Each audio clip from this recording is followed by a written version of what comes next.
Pour ne rater aucune de nos vidéos, n'oubliez pas de vous abonner et d'activer la cloche. Bonjour à toutes et à tous, bienvenue sur le média. Je suis ravi de vous retrouver pour ce nouveau numéro de l'entretien d'actu. Que se passe-t-il derrière les murs de nos hôpitaux psychiatriques ? Alors qu'une crise interminable ronge l'hôpital public, les symptômes de ce malaise sont aujourd'hui partagés. Entre fermeture de lits, manque d'effectifs, urgences débordées, la casse du système hospitalier est arrivée à un seuil absolument critique. Et nous en parlons aujourd'hui, la situation est tout aussi alarmante en psychiatrie. Le parent pauvre de la médecine, sous-financé, méconsidéré par les pouvoirs publics depuis des décennies. Et derrière cet échec structurel, ce sont des histoires et des parcours de vie de femmes et d'hommes que l'hôpital psychiatrique a souvent brisé un peu plus au lieu de soigner. Notre invité du jour a voulu dévoiler le quotidien de ces personnes au sein d'une institution qui semble tomber en ruine.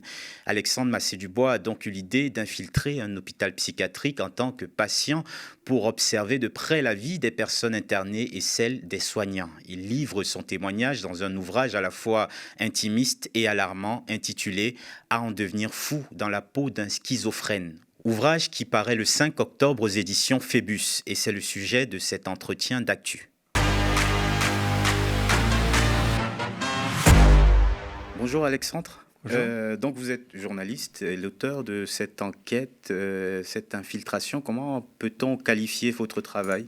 Alors, c'est une infiltration. J'ai discuté il y a quelques jours avec le journaliste Valentin Gendreau qui a infiltré la police, qui me disait l'infiltration, c'est emmener le lecteur là où il ne peut pas aller.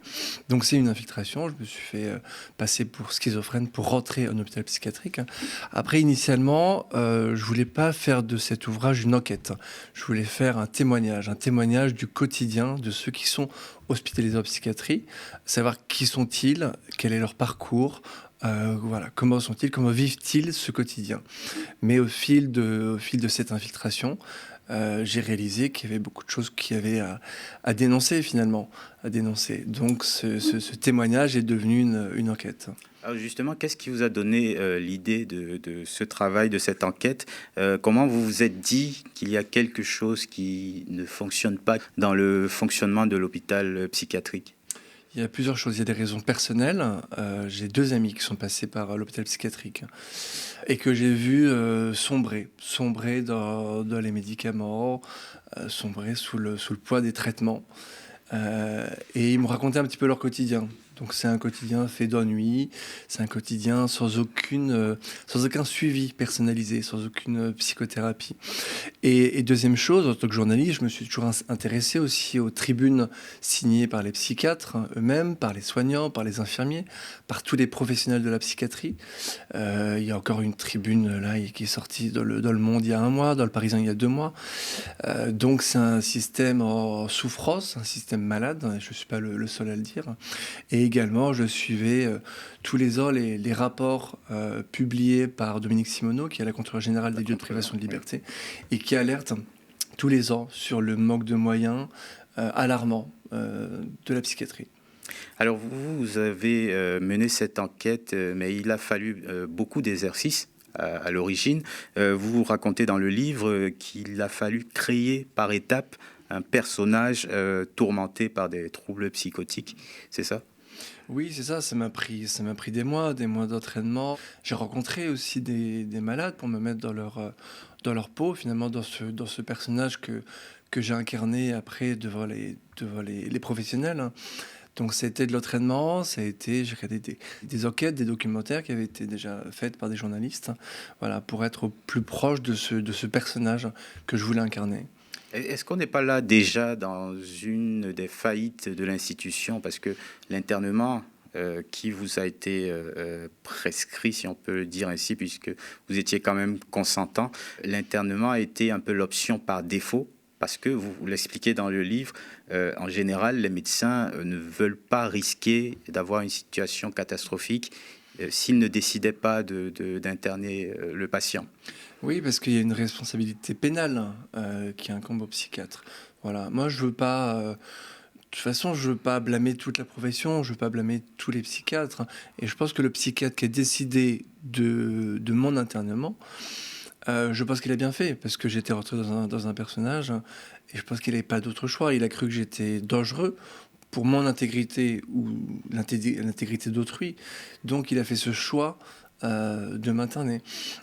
Après, c'est tout un système, on va le voir après, c'est tout un système qui ne fonctionne pas, qui ne jure que par le traitement, qui ne jure que par l'internement, et qui ne fonctionne pas avec un suivi personnalisé, avec de la psychothérapie, avec de la psychologie, avec de l'écoute, de la bienveillance, voilà, mais qui fonctionne que par... En fait, pour moi, l'hôpital psychiatrique, c'est une solution d'urgence, comme les médicaments, comme les psychotropes, voilà, c'est pour calmer des crises. Mais on ne soigne pas quelqu'un en le mettant 6 mois derrière des portes blindées. Ça, c'est pas possible. Oui, et donc dans le processus de votre internement à vous, il y a ce premier psychiatre que vous consultez et qui vous délivre donc une lettre pour vous faire interner. Et sur place, c'est un peu le chaos. Que vous décrivez dans l'ambiance, dans l'accueil, déjà, c'est un peu le chaos. C'est des soignants qui ont l'air déjà débordés dans l'accueil des patients. Alors, c'était déjà très chaotique aux urgences.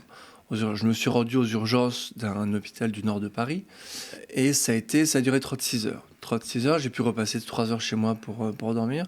Votre dossier est même égaré pendant oui, je suis tombé le premier psychiatre que j'ai vu au bout de 6 heures, a égaré mon dossier. Il m'a pris de haut, il faisait preuve d'une arrogance pas possible. Avant de perdre mon dossier, avant de me demander moi-même s'il a quelqu'un interné.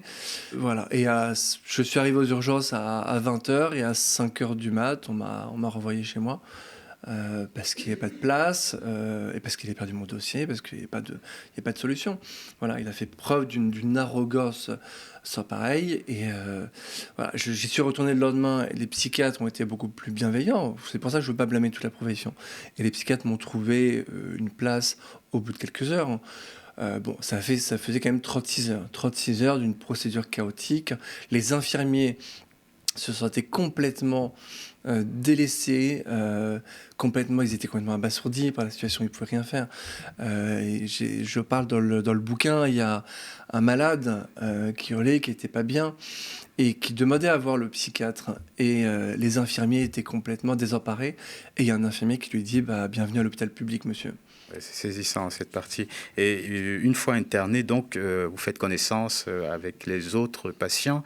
Moi, il y a un passage que j'ai trouvé déjà assez déshumanisant, c'est que lorsque vous allez pour la première prise de médicaments, les patients sont désignés par leur numéro de chambre. Oui, mais ils sont réduits à ça. De toute façon, les patients en hôpital psychiatrique sont réduits à leur pathologie, sont réduits à un numéro de chambre. Il y a des pratiques complètement déshumanisantes, en effet. On leur donne un traitement, mais on ne les accompagne pas, on ne les écoute pas, on ne prend pas soin d'eux. Il y a une infirmière que je fais intervenir à la fin de l'ouvrage qui m'explique que le soin a pris le dessus sur le prendre soin. Voilà, on ne jure que par le traitement, que par le soin, et les patients sont complètement délaissés. En fait, ils sont déjà invisibilisés par la société. La société ne veut pas les voir parce qu'ils sont différents, parce qu'ils ne répondent pas aux normes que la société veut nous imposer. Et au sein de l'hôpital psychiatrique, ils sont anonymisés aussi, ils sont invisibilisés. On ne prend pas soin d'eux. Ce sont des numéros de chambre, ce sont des pathologies, mais ce ne sont pas des humains. Et l'atmosphère qui est très sinistre, dites-vous, le quotidien des malades est triqué. Il n'y a pas d'autre distraction que de faire les 100 pas dans une minuscule cour. C'est exactement ça. On a le droit à 3 sorties de 10 minutes dans une cour minuscule. Les gens sont en pyjama bleu, ils marchent pieds nus dans la cour, dans la crasse, les gens ont les pieds noirs. Les gens n'ont pas de chaussettes, les gens n'ont pas de vêtements, les gens n'ont pas de chaussures. Moi, j'ai essayé d'égayer un peu leur quotidien en leur donnant des paires de chaussettes, des paires de chaussures. Je trouvais ça normal, mais je trouve ça ahurissant que des gens se baladent, soient pleins de crasse à force de marcher dans une cour dégueulasse. Et l'atmosphère à l'intérieur de l'hôpital psychiatrique, c'est absolument sinistre. C'est sinistre. Et en fait, ça ne peut pas aider les gens à aller mieux. En fait, on les parque là parce qu'on ne veut pas les voir. Mais ça ne va pas les aider à aller mieux. Il y a une salle commune avec 4 chaises. Il y a un baby-foot 100 balles. Ça faisait 1 an qu'il y avait ce baby-foot 100 balles. Donc moi, j'ai demandé à mes amis de m'apporter des balles. Une balle de baby-foot, ça coûte quoi ? 50 centimes, 1 euro. Bon, Ça s'est pas fait. Il y a voilà, quatre chaises qui se battent en duel et les gens passent leur journée à se regarder dans le blanc des yeux. Il y a une télé qui ne fonctionne pas. Il y a une salle qui peut être utilisée pour des activités, mais qui était fermée, parce que faute de moyens, les infirmiers ne peuvent pas gérer cette salle. Il n'y a pas d'activité, il n'y a pas d'association qui interviennent en hôpital psychiatrique, ou très peu. Voilà. Je fais intervenir aussi à la fin de l'ouvrage Martine Dutoit, qui est la fondatrice de l'association Advocacy France, qui vient en aide aux usagers de la psychiatrie publique. Et elle-même me dit, mais on ne peut plus intervenir. On peut plus parce que les gens sont complètement shootés aux médicaments et on arrive, on essaie de proposer quelque chose et les gens sont complètement assommés. Donc il y a rien à faire. Il y a pas de divertissement, il n'y a pas d'activité et les gens passent leur journée à s'ennuyer. Il y a une odeur d'ennui qui est épouvantable, Et en fait, les patients eux-mêmes ils font à la queue matin et soir pour prendre leurs médicaments, pour prendre leur traitement, parce que finalement, ça leur permet d'oublier la tristesse de leur quotidien. Alors justement, les psychotropes là, dont vous parlez, vous dites qu'il y a une prise quotidienne et qu'il y a des effets très, très, très, très lourds sur les patients. Certains d'entre eux, vous avez pu constater, ont toujours les yeux figés, perdu, le regard dans le vide. Vous décrivez souvent cette espèce de léthargie dans le regard, dans l'attitude de certaines personnes qui ne sont apparemment pas dans un processus de soins. D'ailleurs, ils ne savent même pas définir quel traitement ils prennent eux-mêmes. On ne leur explique rien dans ce qui est administré. Non, on leur dit rien. Tous les matins, on leur donne un petit comprimé à prendre. Le soir aussi, je leur ai posé la question, je me suis intéressé à eux, je leur ai demandé quel traitement ils prenaient. Ils n'en savaient rien. Et ils sont complètement assommés par ces médicaments. Et j'ai vu un jeune rentrer le lendemain de mon arrivée. Il était tout fringant, il était comme vous, comme moi. 24 heures plus tard, je le voyais baver dans un couloir, par terre, les yeux hagards, fixés dans le vide. Ça transforme les médicaments, transforme des êtres humains en langue humaine. Vous parlez d'un état léthargique, c'est exactement ça. Et moi, je ne pense pas que ça puisse aider. Il y a des gens qui sont dans cet état-là depuis des mois, mais c'est pas ça qui va les aider à se réinsérer dans la société. C'est pas ça qui va les aider. Encore une fois, le médicament est nécessaire, mais il faut le conjuguer avec de l'humain, avec de l'humanisme, avec de la bienveillance. Le médicament, comme l'hôpital psychiatrique, ça doit être une solution d'urgence. C'est pour calmer une crise. Mais après le médicament, on fait quoi après avoir calmé une crise? Il faut discuter avec le patient, il faut savoir ce qu'il a, il faut savoir ce qu'il ressent. Je pense qu'il faut remettre le patient au centre du système. Là, aujourd'hui, au centre du système, il y a le médicament, le traitement à tout prix. C'est cette politique d'hypermédicamentation que je ne suis pas le seul à dénoncer. Il y a beaucoup de psychiatres, de soignants qui se plaignent de ça, parce que les infirmiers, ça ne les amuse pas de mettre sous traitement des gens qui se bavent dessus, qui font des crises d'épilepsie. Ça n'arrange personne. Les infirmiers eux-mêmes, je fais intervenir à la fin de l'ouvrage une infirmière qui me dit, moi j'avais une vocation d'infirmière. Je voulais aider, je voulais discuter. Et dans les hôpitaux psychiatriques dans lesquels elle a travaillé, on lui a dit non, donnez les médicaments, donnez les traitements, et ça ira. Alors, je vous propose d'écouter quelqu'un qui n'a pas l'air très inquiet de la situation, malgré les alertes, malgré votre témoignage. C'est Emmanuel Macron, pour qui la France est un modèle en termes de traitement psychiatrique. On l'écoute. La France est le pays qui, par ses propres innovations, par l'invention des psychotropes, a permis justement de transformer profondément l'asile en hôpital psychiatrique, de ne plus simplement enfermer mais traiter, et le modèle de développement des centres justement médico-psychiatriques a permis là aussi de développer un accompagnement, un traitement dans un cadre adapté de manière très innovante. Donc Emmanuel Macron qui trouve que les psychotropes ont fait la preuve de leur efficacité. On n'est pas dans la direction d'une multiplication d'autres voies de soins. Donc pour le président de la République, c'est une fierté. C'est une fierté d'avoir créé les psychotropes, c'est une fierté de prescrire des psychotropes. Je suis tombé sur une étude tout à l'heure. Il y a une augmentation chez les enfants de 6 à 17 ans, donc chez les gamins, une augmentation d'antidépresseurs de 62% entre 2014 et 2021. 62%. C'est colossal. C'est pas une fierté de devoir donner des psychotropes. C'est pas une fierté. La France fait partie des pays qui prescrit le plus de psychotropes, d'antidépresseurs. Mais en quoi ça devrait être une fierté ? Je veux dire, c'est les malades, il faut les aider, il faut les accompagner. Moi, j'ai envie qu'on soit fier d'un accompagnement des patients. On peut pas être fier de donner des psychotropes à des patients. C'est une aberration. Surtout quand on sait les effets que ces médicaments ont à long terme et qu'on ne se dirige pas forcément vers une guérison ou une amélioration significative de la situation des gens. Bien sûr, et puis il y a des gens qui sont complètement accros aux psychotropes aussi. Et là, quand on file les antidépresseurs à des gosses, mais c'est une catastrophe. C'est une catastrophe. Il y a une addiction aux psychotropes, aux antidépresseurs. Donc il n'y a pas à être fier de ça. C'est une catastrophe. D'ailleurs, les professionnels du secteur de la psychiatrie ne sont clairement pas d'accord avec le président de la République. Écoutons Serge Eiffez, qui est psychiatre et responsable de l'unité thérapie familiale à l'hôpital de la Pitié-Salpêtrière à Paris. Il s'exprimait sur le plateau de France 3. Est-ce que ça veut dire aujourd'hui qu'on soigne mal les malades de troubles psychiques et psychiatriques ? Ah ben ça, oui.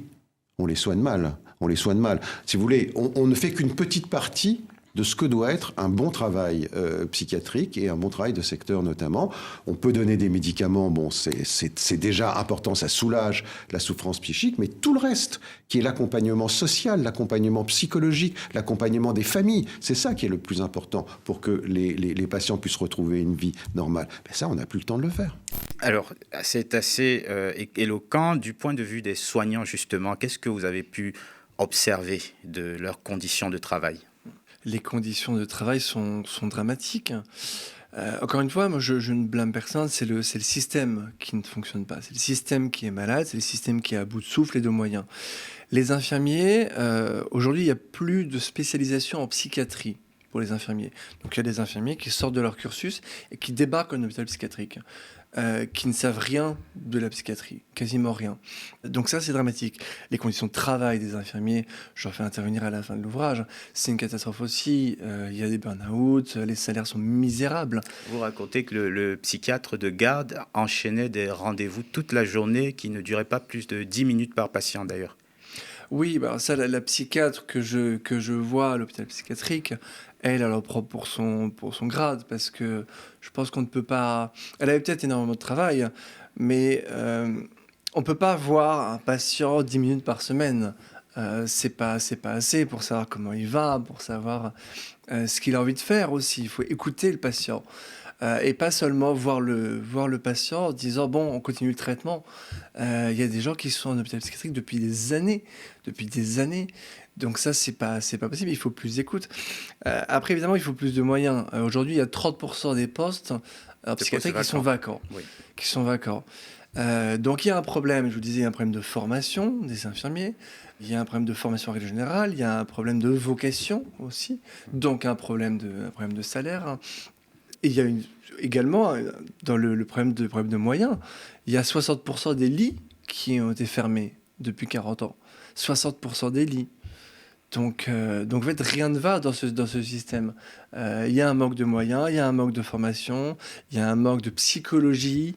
C'est toute une politique qui est à revoir. Parce que là, on ne parle pas forcément de maltraitance volontaire. Hein. C'est une question aussi... De moyens, comme vous dites, de postes qui ne sont pas comblés. Vous parlez de patients parfois abandonnés à eux-mêmes dans des couloirs. Quand vous parlez aussi d'infantilisation, c'est parce que derrière, il y a soit un manque de formation, soit qu'il y a un vide en termes d'occupation des postes, tout simplement. Oui, et puis je pense qu'il y a des solutions, et des solutions d'urgence qui sont trouvées. On voit, il y a Il y a des petites réformettes qui sont lancées. On va dire, allez, on va augmenter le salaire des soignants ou des psychiatres. Mais en fait, c'est tout le système qu'il faut revoir. C'est pas les petites réformettes. Je vais citer Edgar Morin. À force de sacrifier l'essentiel à l'urgence, on oublie l'urgence de l'essentiel. Voilà. Et on va se dire, bon, il y a un souci, il y a un fait divers qui est lié à la psychiatrie, il y a une manifestation, il y a une grève. Donc on va faire des petites réformettes, mais c'est tout le système qu'il y a à revoir. C'est le système du traitement, c'est le système voilà, de la formation des infirmiers, des psychiatres.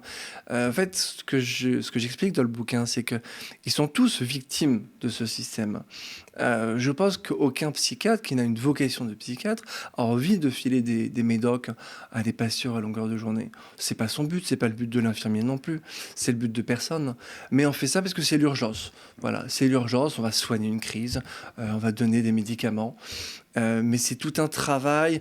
C'est un travail de longue haleine, en fait, ça va prendre des années, mais c'est un accompagnement, c'est plus de psychothérapie, c'est plus de psychologie, plus d'accompagnement. Il y a un conflit depuis des années entre les psychologues et les psychiatres. C'est dans les années, à la fin des années 70 qu'un psychologue américain, Rosenhan, a fait une expérience et il a fait interner une dizaine de personnes en hôpital psychiatrique. Bon, lui était psychologue, c'était pour prouver la vacuité du diagnostic psychiatrique. Donc il y a ce conflit-là. Mais je pense qu'il faut mêler les deux. Il n'y a pas de psychiatrie sans psychothérapie, sans suivi personnalisé. Mais tout comme il n'y a pas... On peut pas aller... le médicament est essentiel, oui, pour soigner une crise. Mais après, ça nécessite un accompagnement, quelque chose de beaucoup plus long. Et ça demande des moyens. Ça demande des moyens financiers, ça demande des moyens humains. Et la conséquence de cette défaillance, c'est qu'il y a un éternel recommencement pour les patients qui enchaînent les séjours à l'hôpital psychiatrique, parfois pendant toute une vie, sans voir le bout du tunnel. Oui, bien sûr, c'est dramatique. Mes amis qui m'ont inspiré à leur cœur défendant ce projet, je les ai vus partir 3 semaines à Sainte-Anne, revenir dans la vie quotidienne, replonger, retourner à l'hôpital psychiatrique, puis ressortir, puis replonger. C'est un éternel recommencement. Et c'est pour ça qu'il faut revoir tout le système. Tout le système, il y a une gestion de l'hôpital psychiatrique qui ne fonctionne pas, il y a beaucoup trop de bureaucratie aussi. Moi, les infirmiers, j'ai pu les voir au travail. Ils passent leur journée à faire des rapports, parce qu'on leur demande de faire des rapports. C'est ce que tacle Olivier Brisson, qui est psychomotricien, qui intervient en hôpital psychiatrique. C'est la gestion néolibérale de l'hôpital. Voilà. C'est comme dans une entreprise, on fait des rapports, on pense rentabilité, on fait des rapports, on fait de l'administratif. Voilà. Mais les soignants n'ont pas envie de faire ça emmerde tout le monde. Et en parallèle, il y a un grand nombre de personnes qui auraient effectivement besoin de soins psychiatriques qui sont totalement ignorés.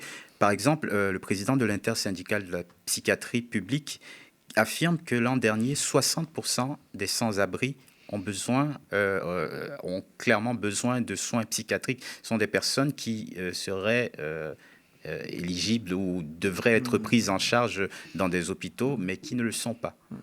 Oui, parce qu'il y a un problème de prévention, il y a un problème de prise en charge. Je vais vous dire quelque chose qui me tient particulièrement à cœur.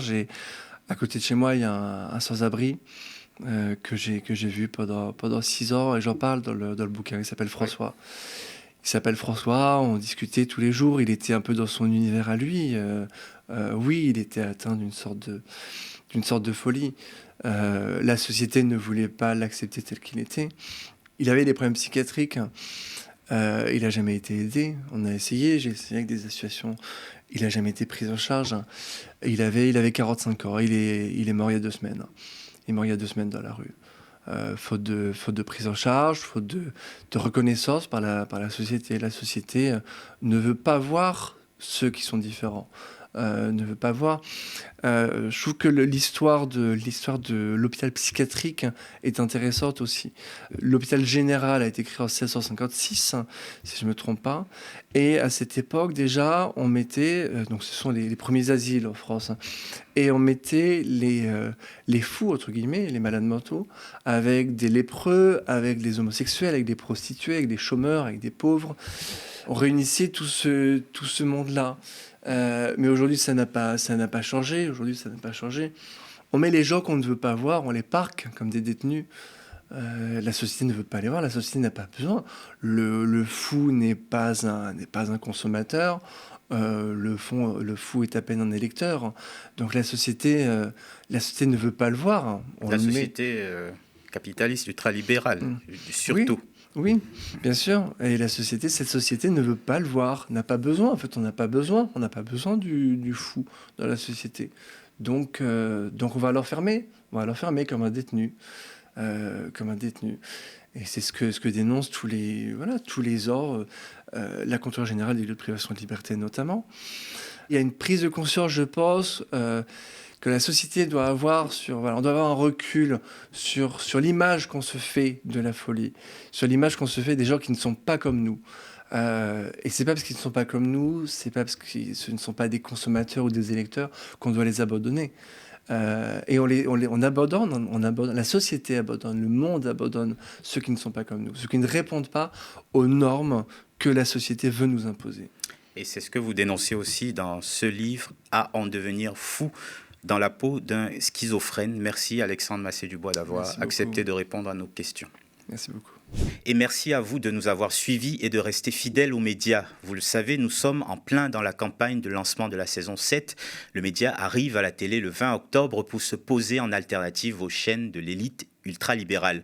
Pour ce faire, nous avons besoin de vous et de vos dons. Rendez-vous sur le lien KissKissBankBank disponible en description de cette vidéo ou sur le site internet onestla.lemediatv.fr. Quant à moi, je vous donne rendez-vous pour une prochaine émission sur le média.